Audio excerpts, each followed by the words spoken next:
Welcome back, everybody. I'm so glad you joined me again. We're still busy with space and shape, and today we're going to carry on with similar and congruent shapes. So I wonder if you can remember in the previous lesson this slide.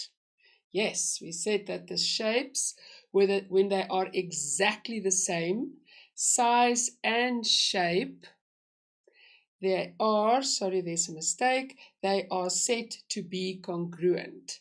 They are identical. In this case, they just rotated or perhaps reflected, but they are identical. So that's when we say they are congruent. Now, when they are the same shape but not the same size, we say they are similar. And this is the sign we use. That's the sign for congruent. Okay, now let's look at these signs. They are similar. So just pause for a second and see and just mark the shapes that are similar, and perhaps some shapes haven't got pairs. Okay, have you done that? Right. So A is similar to J, right? They're both circles. B is similar to, no, they're not similar to anything because of their edges. C is not similar to anything, the trapezium. D, hexagon, is not similar. I, is I similar? I think I is similar to F. And E, little parallelogram, is similar to H. So I hope you've seen that the shapes must be similar, like for example B and G, but they're not the same. So that's why we cannot work on that. We cannot consider them similar. Okay, right. Now, if two or more shapes are similar, their corresponding sides are in the same ratio. Oh, a blast from the past, ratios. And if you now think, oh, I cannot remember it, that's the beauty. Go back to the lesson where we discussed ratios, and then you will understand this better. Okay, right. So if they look similar, but the one is just smaller than the other, they've got the same ratio, and their corresponding angles are equal. Right? So let's look at this one. This is a rectangle D, E, F, and G. And here we've got the smaller one, D, E, F, and G. So the sides EF, this side, corresponds with this EF, and the ratio is 5 to 8. Can you see 5 meters and 8 meters, right? So the sides GF will correspond with this one in a similar ratio. But now they ask us to work that out. Okay, so let's see. I've just repeated it to make sure that you have it. Sides EF corresponds with EF in a ratio of 5 to 8. And we have to work out GF, which is Y, and that is the same as the small, that is the 5 to 8 ratio to GF. So how do we do this? We say 11 over Y equals 5 over 8. Okay, that is our ratio. So if we want to get Y on its own, we're going to, remember, we can multiply it out. So we multiply it. So we get 11 equals to 5 over 8 times Y.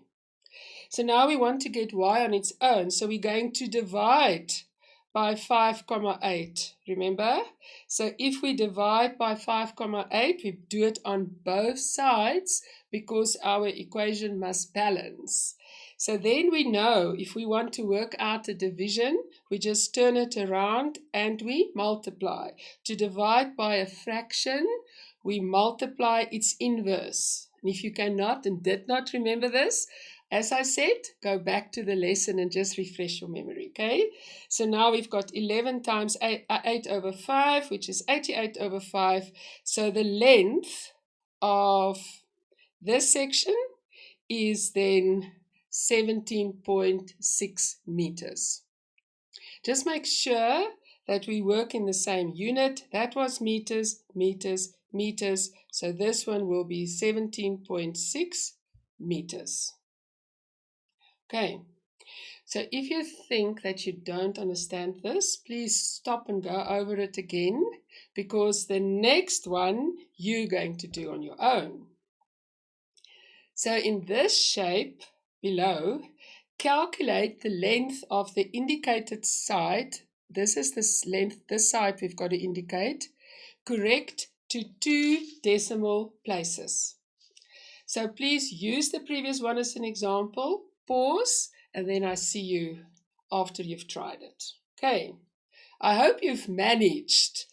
Okay, so what do we know? We know that 23, that one, over x is the same as 30 over 24. Right, 30 over 24 is the same as 23 over x. So now we're going to do the same. We've got to get the x on its own. So we're going to say 23 equals 30 over 24 times x. But you know what? This is such a big number. We can simplify. So we can say, I'm going to just do it because I haven't got enough space here. So I'm going to just erase this and make it easier. So if that was 30 over 24, we can simplify this to 5 over 4. It's easier to work with, right? So we're going to say this equals 5 over 4 times x. Remember, we take the x from both sides. So then we have to divide it by 5 times over 4. So here we're going to have 23 divide by 5 over 4 equals, then to divide you just do the inverse operation. So it's going to be 23 times 4 over 5. That is going to give us 3 times 4, 92 over 5. And that's going to give us 18.4. And we work in centimeters, centimeters. Okay, so why is this one a little bit different? Because if you look at this example, the one that we had to work out was on the bigger rectangle. And in this one, the unknown was in the smaller rectangle. So that's why we swapped the ratio around. So please stop and look at it. Make sure that you understand what I've done. Okay. Now, if you look at these congruent shapes, identify the shapes that are congruent. Remember, it must be exactly the same.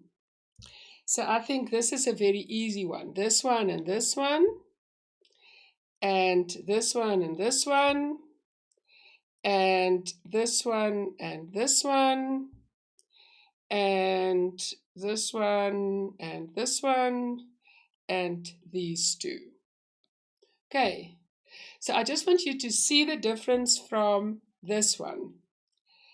They're similar, but they're not the same. This one, they are exactly the same. They might have a different rotation or be the other side like this, the mirror image, but they are exactly the same. Okay.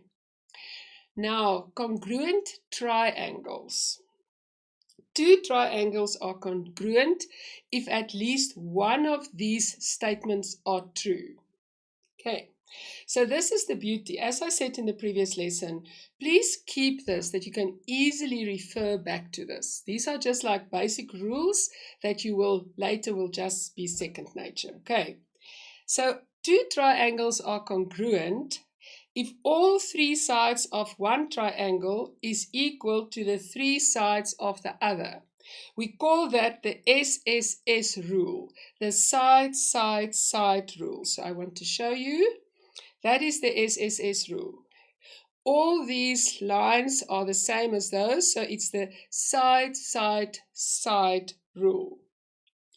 Then two sides of one triangle are equal to two sides of another, and the included angle is also equal. We call that the SAS, the side angle side rule.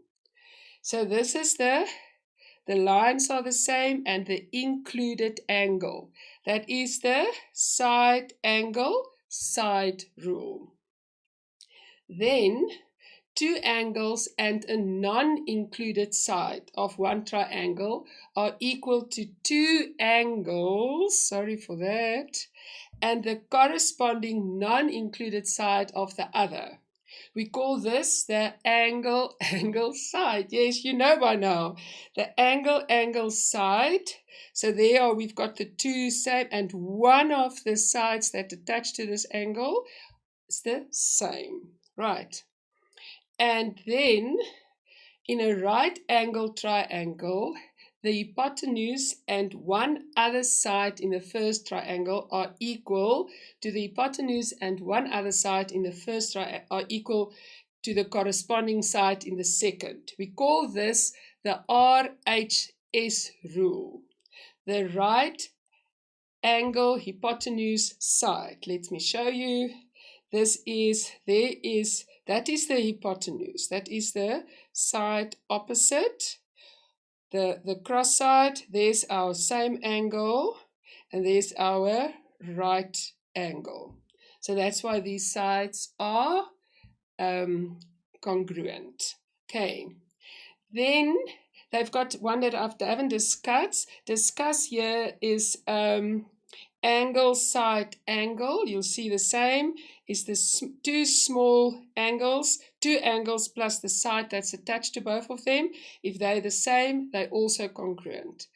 But the SSA is not sufficient for congruency. Now I want you to think about this. That means side angle. Now let's look at this. There's a side, and there's an angle. But you can draw a different angle. You can draw a different triangle. Can you see? You can draw your 6 can go in that direction. It doesn't have to be that direction. And your hypotenuse can then be longer. And then you still have both 30s, both 11s, and both 6s. So a SSA is not sufficient, but these others are all like rules for congruency. Okay. So let's look at these triangles and see if you can identify them. So here, what is that? The SSS rule, right? The sides, and the sides. This one is the right angle plus the side plus the hypotenuse. And then these ones, they are easy, right? Because you can just see they are, what do we call them?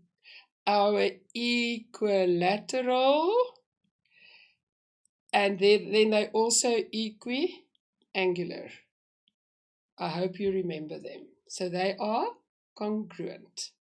I hope you've enjoyed this lesson, and see you next time.